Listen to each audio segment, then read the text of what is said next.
Hello friends, the foodies চ্যানেলে সবাইকে স্বাগত।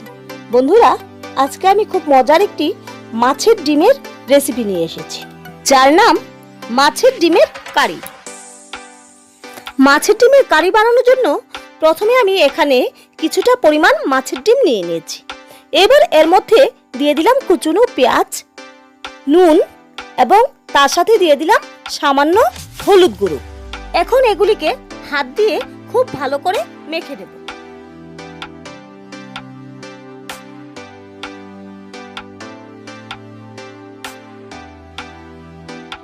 ডিমগুলি এবার ভালো করে মাখা হয়ে গেছে। এখন এর মধ্যে সামান্য পরিমাণ ময়দা দিয়ে দিলাম এবং আবারও একে সামান্য মেখে নিলাম।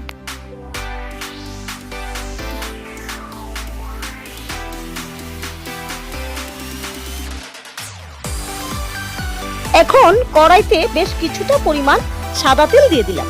এবার তেলটাকে ভালো করে গরম করে নেব।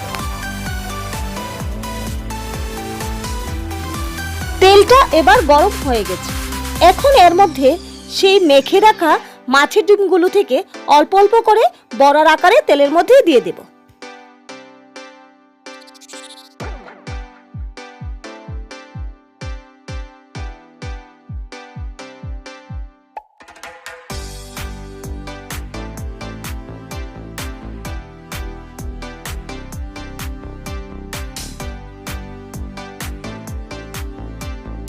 ডিমের বড়াগুলো যখন লাল লাল হয়ে যাবে তখন এগুলিকে আমরা নামিয়ে নেব।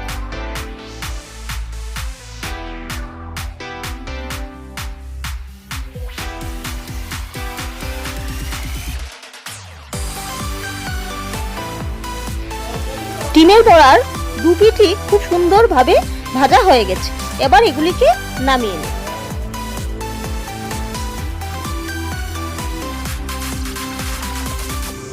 ঠিক একইভাবে বাকি বড়াগুলো রেডি করে নেব।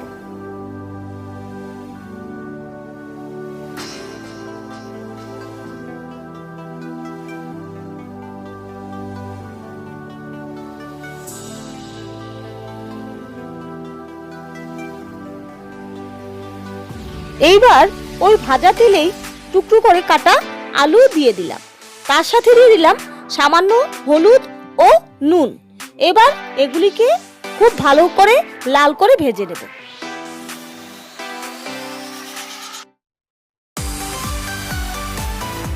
আলুগুলো এবার ভাজা হয়ে গেছে। এখন এগুলিকে নামিয়ে নেব।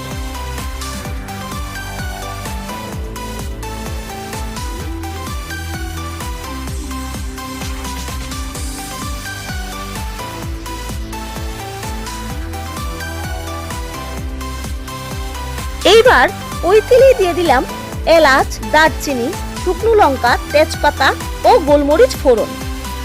এইবার ফোড়নটাকে একটু ভেজে এর মধ্যে দিয়ে দিলাম পেঁয়াজ বাটা। এবার এগুলিকে সামান্য ভেজে নেব।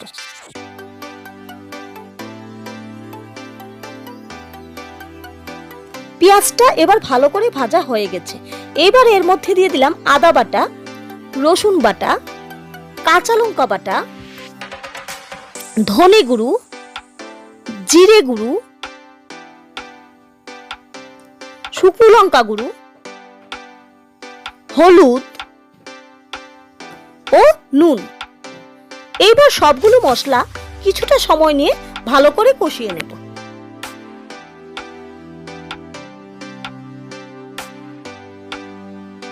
মশলাটা এবার ভালো করে কষানো হয়ে গেছে। এবার এর মধ্যে দিয়ে দিলাম টমেটো পেস্ট। এবার টমেটো পেস্ট দিয়েও মশলাগুলিকে আবারও কিছুটা সময় কষিয়ে নেব।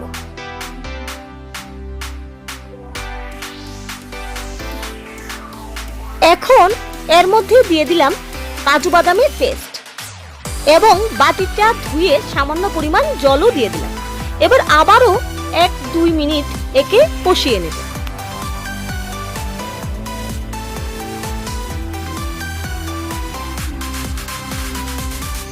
মশলা থেকে এবার তেল ছাড়তে শুরু করেছে। এখন এর মধ্যে ভেজে রাখা আলুগুলো দিয়ে দিলাম। এখন কিছুটা সময় নিয়ে মশলার সাথে আলুগুলোকে কষিয়ে নেব। সবগুলো উপকরণ খুব ভালো করে কষানো হয়ে গেছে। এখন এর মধ্যে দিয়ে দিলাম পরিমাণ মতো জল। এইবার ঝোলটা ফোটার জন্য অপেক্ষা করব।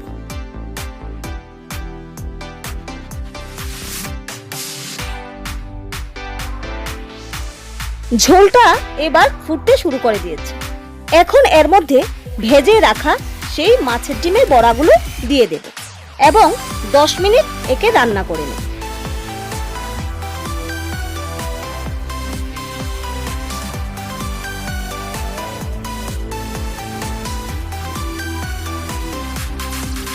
মিনিট রান্না করার পর বড়াগুলো একদম নরম হয়ে গেছে।